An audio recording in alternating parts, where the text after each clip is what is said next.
Hello दोस्तों, कैसे हैं? आशा करते हैं आप सब ठीक होंगे। तो आज की कहानी है, क्या आत्मा को भी भोजन की आवश्यकता पड़ती है? गरुड़ पुराण कथा अध्याय 1। तो ये कहानी दोस्तों अंत तक सुने, ये कहानी बहुत अच्छा है। तो कहानी स्टार्ट करते हैं। भगवान श्री हरि विष्णु का वाहन पक्षीराज गरुड़ को कहा जाता है। एक बार भगवान विष्णु से पक्षीराज गरुड़ ने प्रश्न पूछा कि मृत्यु के बाद प्राणियों की स्थिति, जीव की यमलोक यात्रा, विभिन्न कर्मों से प्राप्त होने वाले नरकों, योनियों तथा पापियों की दुर्गति से संबंधित अनेक गूढ़ एवं रहस्य युक्त है। गरुड़ जी की जिज्ञासा शांत करने के लिए भगवान विष्णु ने उन्हें जो ज्ञानमय उपदेश दिया था, यह ज्ञानमय उपदेश को गरुड़ पुराण कहते हैं। गरुड़ जी के प्रश्न पूछने पर ही स्वयं भगवान विष्णु के मुख से मृत्यु के उपरांत के गूढ़ रहस्य और परम कल्याणकारी वचन प्रकट हुए। भगवान श्री हरि विष्णु के निर्धारित यह पुराण प्रमुख रूप से वैष्णव पुराण है। गरुड़ पुराण ज्ञान ब्रह्मा जी ने महर्षि वेद व्यास को सुनाया था। तत्पश्चात महर्षि वेद व्यास ने अपने शिष्य महर्षि सूत जी को तथा महर्षि सूत जी ने नेमि सारण्य में शौनकादि ऋषि मुनियों को प्रदान किया था।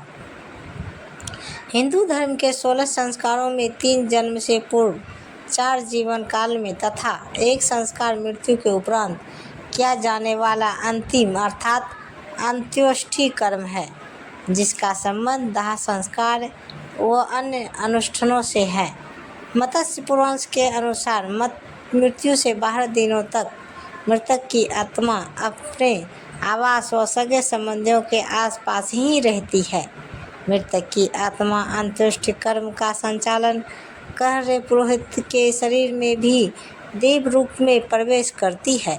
शास्त्रों के अनुसार मृतक की आत्मा गरुड़ पुराण की कथा को सुनाती है, तो जिससे कि उसे मुक्ति मिल सके। तो एक समय प्रातः काल के हवन आदि कृतियों का संपादन करके उन सभी मुनियों ने सत्कार किए गए आसनसीन सूत जी महाराज से आदर पूर्वक यह पूछा। ऋषियों ने कहा, हे सूत जी महाराज, आपने सुख देने वाले देव मार्ग का सम्यक निरूपण किया है। इस समय हम लोग भयावह यम मार्ग के विषय में सुनना चाहते हैं। आप सांसारिक दुखों को और उस क्लेश के विनाशक साधन को तथा इस लोक और परलोक के क्लेशों को यथावत वर्णन कर में समर्थ है, अतः उसका वर्णन कीजिए। सूत जी बोले, हे मुनियों, आप लोग सुने, मैं अत्यंत दुर्गम यम मार्ग के विषय में कहता हूँ, जो पुण्य आत्मा जनों के लिए सुखद और पापियों के लिए दुखद है। गरुड़ जी ने के पूछने पर भगवान विष्णु ने उनसे जैसा कुछ कहा था, मैं उसी प्रकार आप लोगों को संदेह की निवृत्ति के लिए कहूँगा। किसी समय वैकुंठ में सुखपूर्वक विराजमान परम गुरु श्री हरि से विनम्रता पूर्वक गरुड़ जी ने विनय से झुककर पूछा। गरुड़ जी ने कहा, हे देव, आपने भक्ति मार्ग का अनेक प्रकार से मेरे समक्ष वर्णन किया है और भक्तों को प्राप्त होने वाली उत्तम गति के विषय में भी कहा है। अब हम भयानक यम मार्ग के विषय में सुनना चाहते हैं। हमने सुना है कि आपकी भक्ति से विमुख प्राणी वही नरक में जाते हैं। भगवान का नाम सुगमता पूर्वक लिया जा सकता है। जिह्वा प्राणी के अपने वश में है तो भी लोग नरक में जाते हैं। ऐसे अधर्म मनुष्यों को बार बार धिक्कार है। इसलिए हे भगवान, पापियों को जो गति प्राप्त होती है तथा यम मार्ग में जैसे वे अनेक प्रकार के दुख प्राप्त करते हैं। श्री भगवान बोले, हे पक्षीनंद, सुनो, मैं उस यम मार्ग के विषय में कहता हूँ, जिस मार्ग से पापी जन नरक की यात्रा करते हैं और जो सुनने वालों के लिए भी भयावह है। हे ताक्ष, जो प्राणी सदा पाप परायण हैं, दया और धर्म से रहित हैं, जो दुष्ट लोगों की संगति में रहते हैं, सत्शास्त्र और सत्संगति से विमुख हैं, जो अपने को स्वयं प्रतिष्ठित मानते हैं, अहंकारी मानते हैं तथा धन और मन के मद से चूर हैं, आसुरी शक्ति को प्राप्त हैं तथा देवी संपत्ति से रहित हैं, जिनका चित्त अनेक विषयों में आसक्त होने से भ्रांत हैं, जो मोह के जाल में फंसे हैं और कामनाओं के भोग में ही लगे हैं, ऐसे व्यक्ति अपवित्र नरक में गिरते हैं।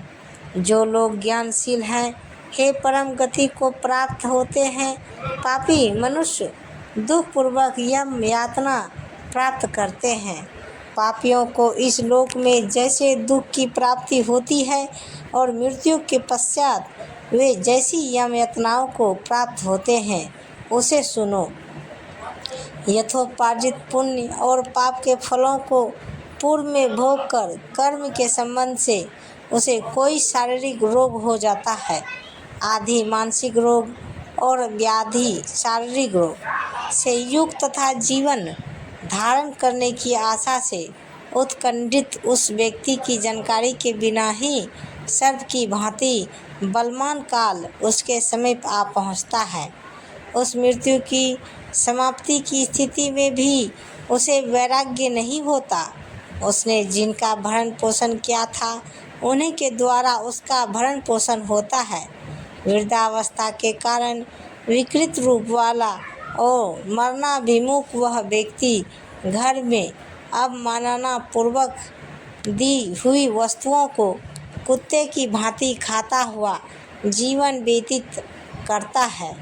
वह रोगी हो जाता है, उसे मंदाग्नि हो जाती है और उसका आहार तथा उसकी सभी चेष्टाएं कम हो जाती है।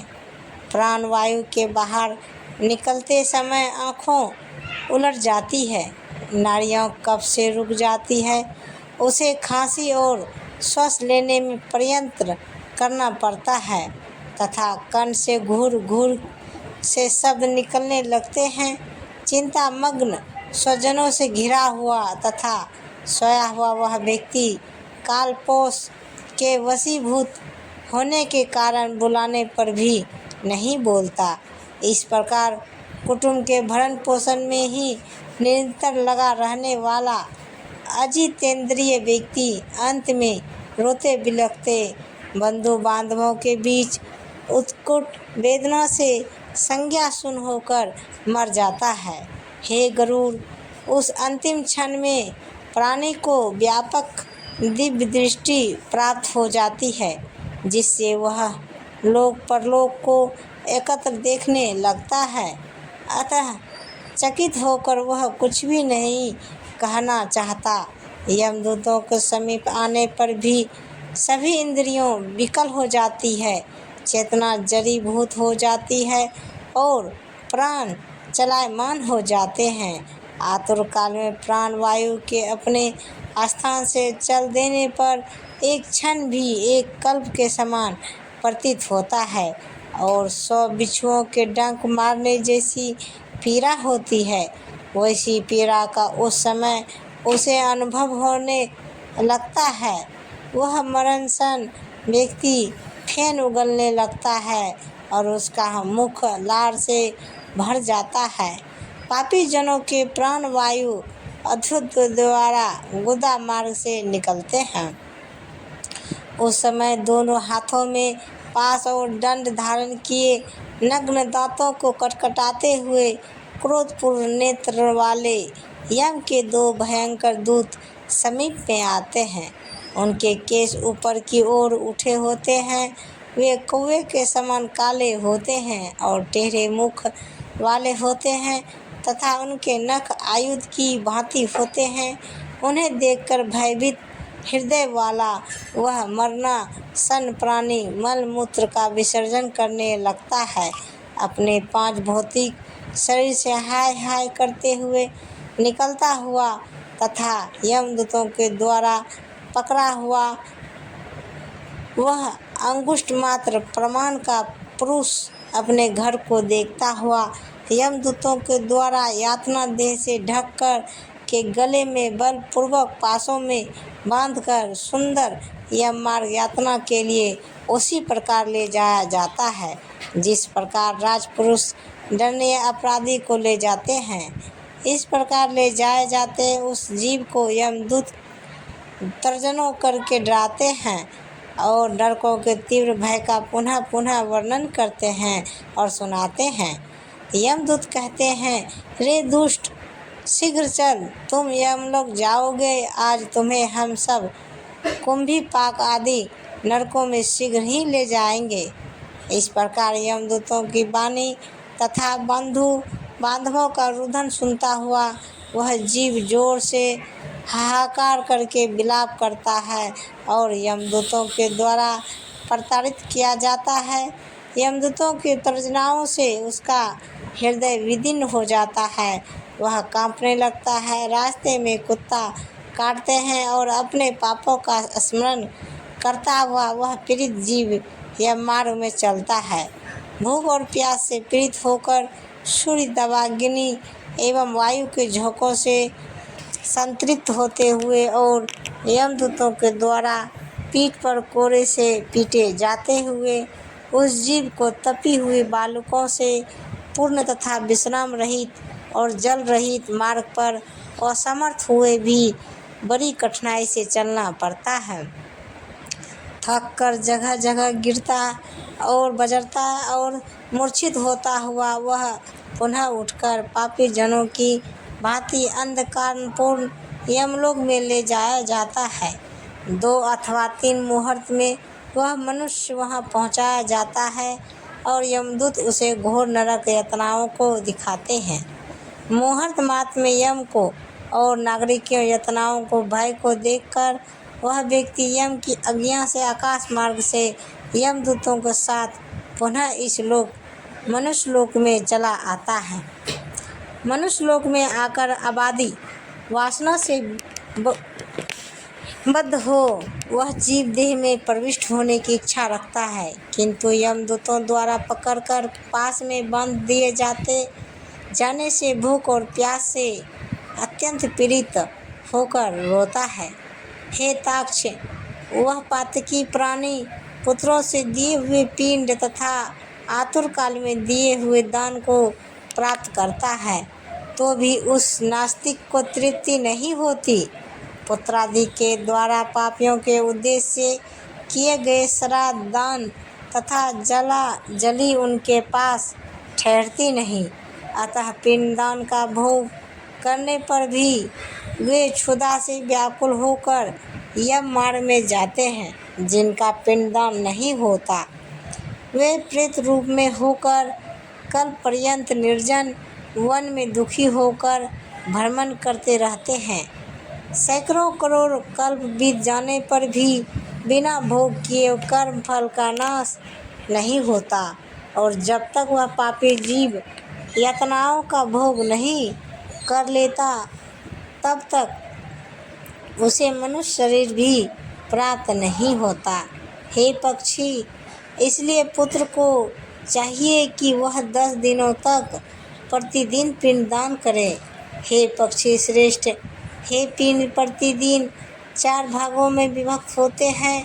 उनमें 2 भाग तो प्रेत के देह के 5 भूतों के पुष्टि के लिए होते हैं, तीसरा भाग यमदूतों को प्राप्त होता है और चौथे भाग उस जीव को आहार प्राप्त होता है।